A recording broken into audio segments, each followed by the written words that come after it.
This is the third lesson of a series I created about overcoming depression in the workplace. I'd like to start off this lesson by asking you a question. Are you happy with what you have today? Are you happy where you are in your life? Are you happy with the people around you? Pamilya mo, katrabaho mo, neighbor mo, kaibigan mo, o yung mga opportunities na pinupursue mo ngayon? Or have you been praying for God to take you somewhere else? Give you better friends, give you a better boss. Karamihan ng tao today hindi masaya kung nasaan sila at kung anong meron sila. Kaya most of them would ask, what if? What if I married someone else? What if I was born to different parents? What if I was born in another country? What if I have a different job or maybe another business? Sa kaka-what if nila, they eventually leave the place of their birth para makipagsapalaran sa ibang bansa. They would separate from their spouses, hoping to find someone better. And they would resign from their jobs looking for a better boss or another opportunity. Nagagatungan pa ito by business coaches sa internet who would often tell people na if they stay where they are, walang mangyayari sa kanila. So sabi nitong mga business coaches na to, we should be willing to take risks and leave our comfort zones. Alam mo, whenever I hear this idea from so-called business experts, I cannot help but ask, bakit? What's wrong with where I am comfortable today? Masaba ba to enjoy a simple life in Bukidnon? Should I go to Manila to find a better opportunity? Hindi ba pwede ako yumaman or to have a good life where I am today in my comfort zone?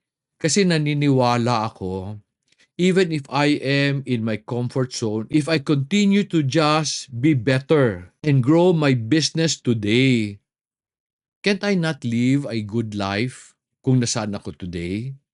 And I am asking you the same. Do you have to leave your comfort zone in order to pursue a better life?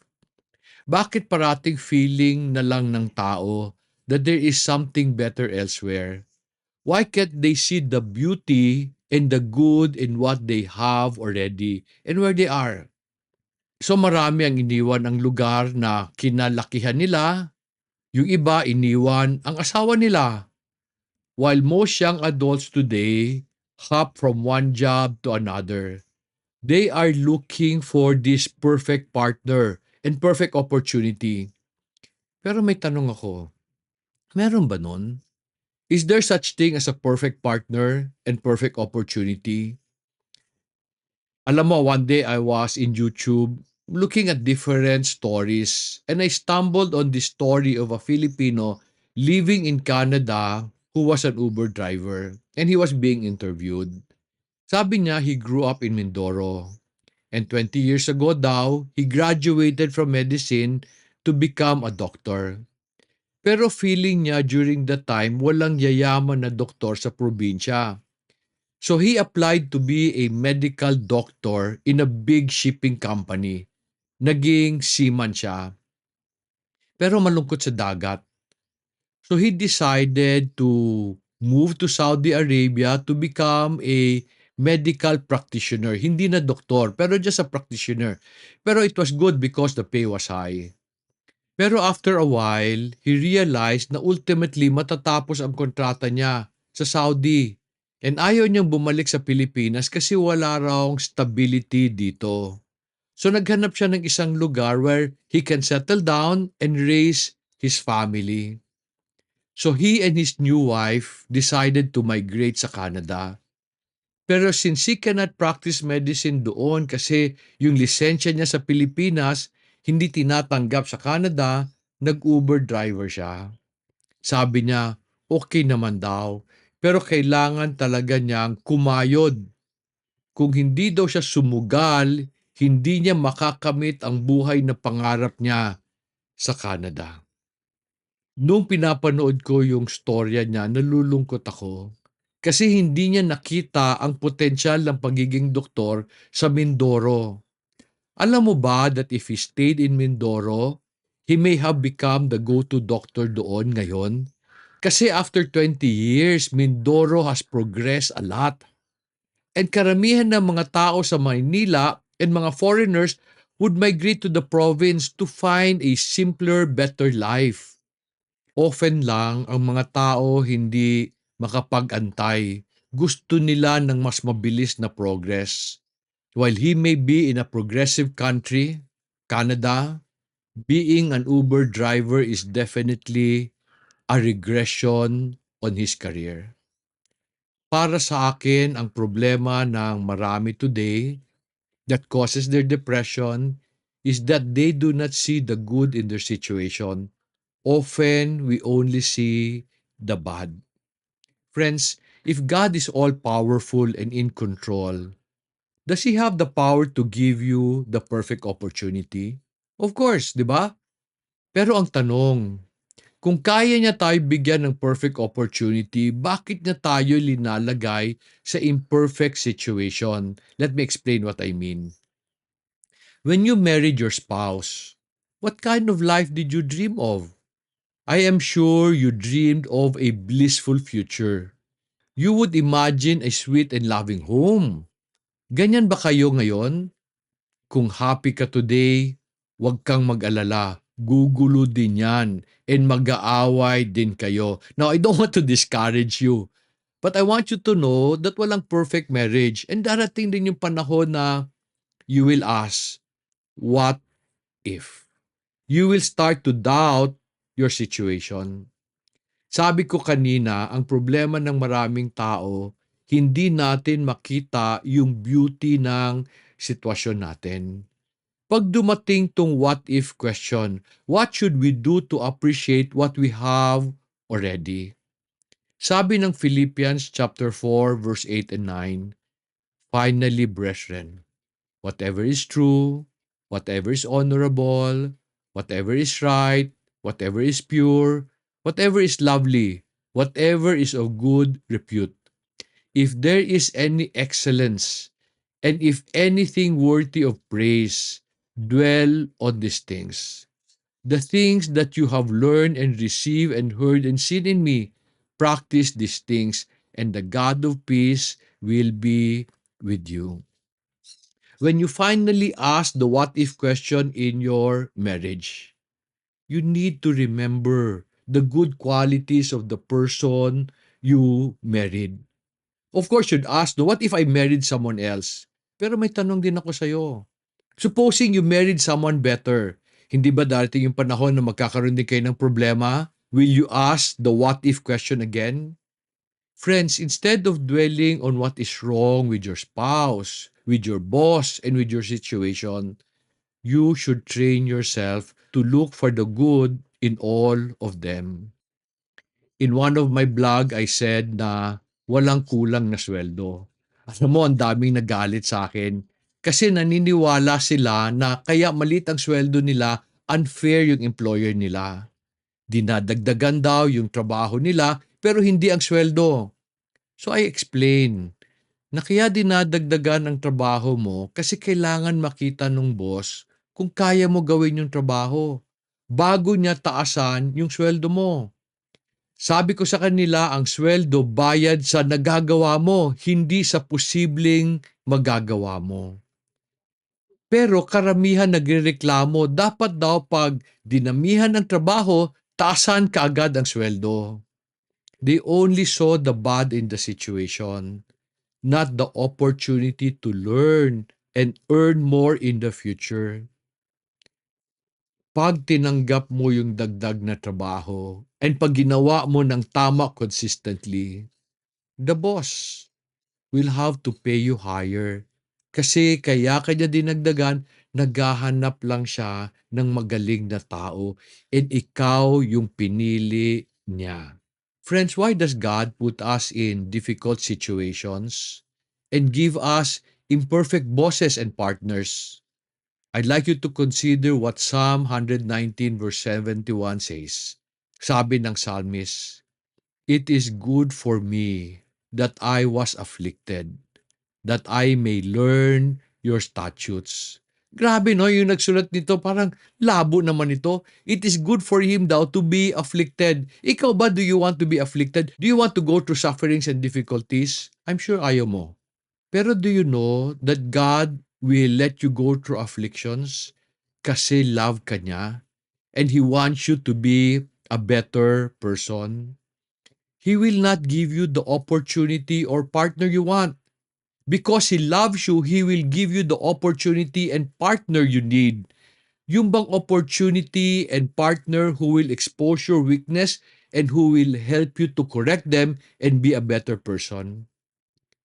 When you married, you promised that you would love your spouse in sickness and in health, in good times and in bad. When you made your vow, did you give any condition? Wala, di ba? So to perfect you, to make you the kind of person God wants you to be, God will use your spouse to give you a chance to keep your promise. When your spouse becomes very unloving, di ba it is time to apply your vow? I will love you in sickness and in health, in good times and in bad, especially when you are unlovable. He will allow your spouse to grow you as a person so that you may be ready for good opportunities in the future. Alam mo ba na lahat ng ayaw mo sa Mrs. or Mister mo just exposes your weakness? Alam mo ba na pag pinagalitan ka ng boss mo, pinapakita niya sa iyo kung ano kulang mo and kung ano ang kailangan mong ayusin? Kaso lang oftentimes, ang tingin ng Mister or Mrs. ang may problema yung kabila, yung partner. Karamihan ng empleyado, ang feeling nila ang may problema, yung boss nila, hindi sila. Tapos sabi nyo, kung mabait lang sana sila, babait din ako. The reason why many people get depressed is because gusto natin ang magbago ang palibot natin. Feeling natin na kung maganda ang palibot natin, babait tayo. We justify our bad attitude by using the flaws of the other person and the difficult situation we are in. Kaya hindi matapos-tapos ang gulo ng buhay natin. Friends, in order to overcome depression, we should start to see the good in the people around us in the situation we are in. Kaso lang tayo mga Pilipino, we often see the wrong around us and not the wrong inside us. When you were looking for a job, did you ask God to give you one that will help you build a good future? Did you tell God na sana Lord, it will prepare me for a good business of my own? Pagdating mo sa trabaho, binigyan ka ng boss na lahat na lang nang nakikita yung mali mo, tapos ang liit pa ng sweldo. So naggalit ka at iniwan mo yung trabahong binigay sa iyo ni God to look for something better. Paglipat mo, ganun na naman. Mamaya-maya, because paulit-ulit, na-depress ka at nagalit ka pa kay God kasi feeling mo He did not answer your prayer. Friends, I need you to realize God answered your prayer. When you pray that God will give you a job that will help you grow as a person and prepare you for a good future, He gave you a boss who will expose your weaknesses to prepare you for your own business.